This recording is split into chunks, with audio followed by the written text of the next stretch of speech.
লাডাখলৈ বুলি পদযাত্ৰা অসমৰ দুই যুৱকৰ। যুৱক দুজন হ'ল মৰিগাঁৱৰ নীলমণি নাথ আৰু লক্ষ্য দাস। গুৱাহাটীৰ ভূপেন হাজৰিকা সমাধি ক্ষেত্ৰৰ পৰা লাডাখলৈ বুলি পদযাত্ৰা আৰম্ভ কৰে যুৱক দুজনে। 4 মাহ সময়ৰ ভিতৰত খোজকাঢ়ি গৈ লাডাখত উপস্থিত হোৱাৰ লক্ষ্য বান্ধি লৈছে এই দুই যুৱকে। ইতিমধ্যে লাডাখৰ পৰা ভ্ৰমণৰ সকলো অনুমতি লাভ কৰিছে এই দুই অসম সন্তানে।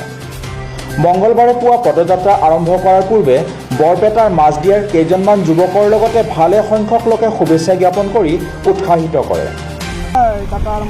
আমি মৰিগাঁৱৰ পৰা আহিছোঁ। আমাৰ শুভা আৰম্ভণি হৈছে জালুকবাৰী ডক্টৰ ভূপেন হাজৰিকা সমাধিৰ ক্ষেত্ৰৰ পৰা।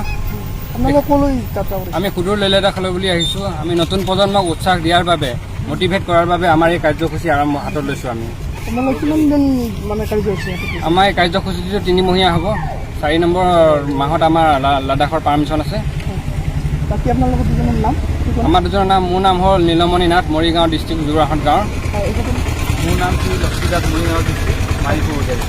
আপোনালোকে চৰকাৰ তথা প্ৰশাসনৰ পৰা কিবা সহায় সহযোগিতা পাইছে নেকি? তেনেকুৱা চৰকাৰৰ ফালৰ পৰা কোনো সহায় সহযোগিতা পোৱা নাই। আমাৰ এইটো পাৰ্চনেল ট্ৰিপ হয়। আপোনালোকে ইমান দূৰ খোজকাঢ়ি আহিছে, আপোনালোকে লিখা হ'লে ক'ত পতা? আমি লিখা হ'লে এতিয়া বৰ্তমান পুলিচ থানাতে গৈ আছোঁ। তেখেতসকলে সেইটো বিষয়ত কৰিছে বাৰু, আমাক বহুতখিনি হেল্প কৰিছে। বাকী আপোনালোকে নৱপ্ৰজন্মক কি উৎসাহ জনাব? আমি নৱপ্ৰজন্মক এইটোৱে উৎসাহ দিব বিচাৰিছোঁ যে নিজৰ মনত কিবা এটা যদি ভাবে, চিন্তা কৰে মই এইটো কাম কৰোঁ বুলি, নিজৰ মনত সাহস থাকিলে নিশ্চয় কৰিব পাৰিব। আপোনালোকৰ লাডাখত কোন ঠাই? আমি লাডাখৰ আমাৰ গোটেই জেগাৰ পৰা পাৰ্মিশ্যন লোৱা হৈছে। চাওঁ তাত গৈ পেলাই কোনটো জেগা চাব পাৰোঁ। এতিয়া আপোনালোকে এনেকৈ ডাইৰেক্ট আমি এনেকৈ বৰপেটা হয় হাইৱে হৈ যাওঁ। আপোনালোকক অভিনন্দন জনাইছোঁ।